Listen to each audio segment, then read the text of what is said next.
बेटा चरणदास, अब यहाँ पर हमें बहुत समय हो चुका है।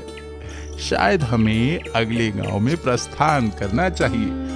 कुछ नए चमत्कार, कुछ नया आविष्कार जो लोगों के मन को भा जाए। फिक्र मत कीजिए, इस बार कुछ अलग ढंग से चमत्कार मैंने ढूंढ निकाले हैं। आप अपनी पूजा पर ध्यान दीजिए। भगवान दास एक ढोंगी बाबा था जो हमेशा लोगों को मूर्ख बनाकर विज्ञान को गलत साबित करने में लगा रहता था। भगवान हमें शायद धर्मपुर गांव में जाना चाहिए। वहाँ हम हमारे चमत्कारों का असर अच्छे से दिखा पाएंगे। चरणदास, अगर तुमने कहा है तो जरूर यहाँ हम अपना डेरा डालेंगे, पर गांव में नहीं, गांव के बाहर, क्योंकि सही वक्त पे हमें निकलने में आसानी भी होगी। चरणदास और भगवान दास दोनों धर्मपुर गांव के बाहर एक पेड़ के नीचे अपनी झोपड़ी लगाते हैं। एक दिन चरणदास रात के समय गांव में आता है और एक किसान की गाय चुरा लेता है। किसान दूसरे दिन सुबह सुबह गांव की सरपंच रमा के पास जाता है और कहता है, रमा जी, मेरी गाय चोरी हो गई है। पता नहीं किसने चुरा ली। अब मैं दूध कैसे बेचूंगा? मेरा घर कैसे चलेगा? आप बिल्कुल चिंता मत कीजिए, भगवान पर भरोसा रखिए, आपकी गाय मिल जाएगी। हमने सुना है गांव के बाहर कोई बहुत बड़े संत बाबा आए हैं जिनके आशीर्वाद से सबका भला होता है। शायद वो आपकी कुछ मदद करें।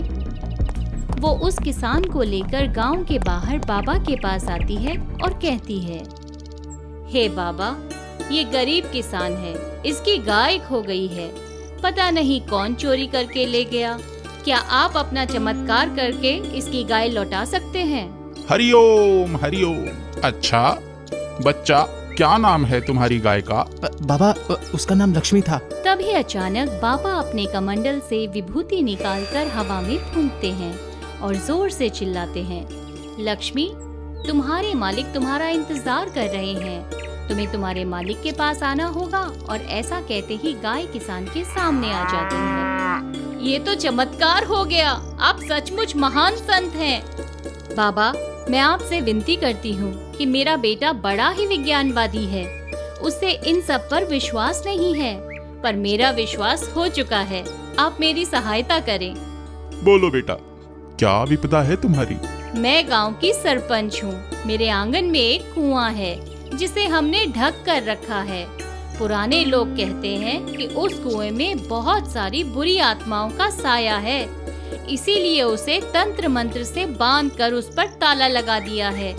पर इसके लिए हमें सारे गांव को उस आंगन में ले जाना होगा और मैं जो पूजा बताऊंगा वो करनी होगी। बाबा, आप जब कहेंगे तब मैं पूजा करने के लिए तैयार हूँ, बस आप आदेश दीजिए। अच्छा है, जब भगवान की इच्छा होगी तो मैं स्वयं खुद तुम्हें बताऊंगा कि कब करनी है। मेरे आदेश का इंतजार करो। रमा भगवान दास के चरणों का दर्शन लेकर चली जाती हैं। हे भगवान, आज की शुरुआत तो अच्छी हो गई है। दान मिल गया है प्रभु। ये तो तेरा कमाल है। रात में जो गाय चुरा लाया और मेरी आवाज देने पर गाय को तूने छोड़ दिया। वाह, क्या चमत्कार है। हरिओम हरिओम। भगवान दास और चरण दास दोनों मिलकर जोर जोर से हंसते हैं और उनकी बातें रमा का लड़का विजय सुन लेता है। बाबा, मुझे आपका शिष्य बना लो। मैं आपका भक्त हो गया हूँ। उठो बालक, क्या नाम है तुम्हारा? मेरा नाम विजय है। मैं आपकी सेवा करना चाहता हूँ। विजय, जरूर तुम मेरे सेवक बन सकते हो, पर तुम्हें हर बार आदेश का पालन करना होगा। जैसा मैं कहूँगा करोगे क्या? बाबा, मुझे मंजूर है। आपकी सेवा करने के लिए मैं कुछ भी कर सकता हूँ। ऐसा कहकर विजय वहाँ से चला जाता है। दूसरे दिन बड़ी सुबह जल्दी चरण दास भगवान दास को बोलता है, भगवंत, आखिर कब तक यूं छोटे मोटे हाथ मार के रहेंगे? हमें इस गांव में बड़ा हाथ मारकर अगले गांव में जाना चाहिए प्रभु। क्या सोचते हो भगवान, बोलो ना। बालक, तेरी इच्छा जरूर पूरी होगी। जल्दी ही मैं रमा को उसके घर के कुएं पर पूजा करने के लिए कहने वाला हूँ। भगवान दास और चरण दास स्नान करने नदी पर चले जाते हैं। फिर उनकी झोपड़ी पर विजय और सुनील आते हैं। विजय पेड़ पर टंगे एक माइक्रोफोन को निकाल लेता है और बाबा और चरणदास की सारी बातें एक रिकॉर्डर पर लगाकर सुनता है। जो यज्ञ करने वाले हैं उसमें जिसमें भस्म जहरीला होगा, सारे गांव वाले उसकी गंध में खो जाएंगे और धीरे धीरे धीरे सब बेहोश हो जाएंगे। सबके बेहोश होते ही हम हर घर में जाकर चोरी का माल लूट लेंगे और वहां से भाग जाएंगे। कैसी रही मेरी युक्ति? मतलब इस पूजा के दिन गांव में बहुत बड़ा कांड होने वाला है। फिर वो बाबा के आने का इंतजार करते हैं। विजय, बोलो बेटा, क्या हुआ? कैसे आना हुआ तुम्हारा? बाबा मुझे कोई कार्य बताइए, मैं आपकी सेवा करने के लिए तड़प रहा हूँ। हरिओम हरिओम। ठीक है बेटा, जाकर बाजार से ये सामग्री लेकर आओ। विजय बाजार जाता है और सामग्री की लिस्ट को पढ़ता है। उसे समझ में आता है कि इसमें जहरीला पाउडर लिखा है। वो चेहरे का पाउडर लेता है और जहरीले पाउडर की शीशी में भरता है और सारी सामग्री बाबा को लाकर दे देता है। बेटा विजय, अब तुम्हें गांव के सरपंच रमा को जाकर कहना है कि कल उनके घर में बड़ा सा यज्ञ होगा। पूरे 2 घंटे ये मंत्र पढ़ने हैं और ये तुम्हें पढ़ने हैं बेटा, क्योंकि तुम मेरे शिष्य हो। तुम ये पूजा सफल करोगे और उस यज्ञ में ये धूप और बाकी सारी सामग्री डाल देना और तुम्हें ये सब एक साथ डालना है। क्या तुम तैयार हो? बाबा मैं बिल्कुल तैयार हूँ। विजय सारी सामग्री लेकर अपने घर आता है और माँ से कहता है, माँ देखो ना, बाबा ने सारी सामग्री दी है और कल ही यज्ञ करने को कह रहे हैं और खुद ये यज्ञ मैं करूँगा। मैं उनका शिष्य जो बन गया हूँ। अरे वाह बेटा विजय, मेरे मन की इच्छा पूरी हुई। तुम बाबा को मानने लगे, खुद उनके शिष्य बन गए। मुझे बहुत आनंद हुआ। मैं अभी जाकर गांव वालों को न्योता देती हूँ। दूसरे दिन पूजा का वक्त शुरू होता है। सारे गांव वाले आंगन में जमा हो जाते हैं। विजय यज्ञ शुरू करता है और चरणदास छुप छुप कर देखता है।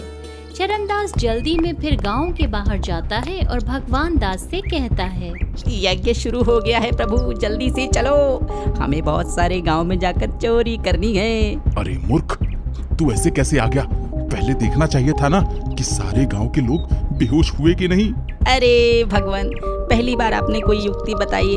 जब आपने उसमें बेहोशी की दवा डाली है तो बेहोश तो होंगे ही ना। भगवान दास और चरणदास गांव के अंदर आते हैं और 1-2 घर की चोरी करते हैं और फिर एक किसान के घर में घुसने वाले होते हैं। तभी अचानक गांव में रोशनी हो जाती है और सारे गांव वाले विजय और रमा के साथ बाबा के सामने आ जाते हैं। विजय, तुम यहाँ क्या कर रहे हो बेटा? मैंने तो तुम्हें यज्ञ करने के लिए कहा था और रमा जी, आपको उस यज्ञ में शामिल होना था, बल्कि सारे गांव वालों को शामिल होना था।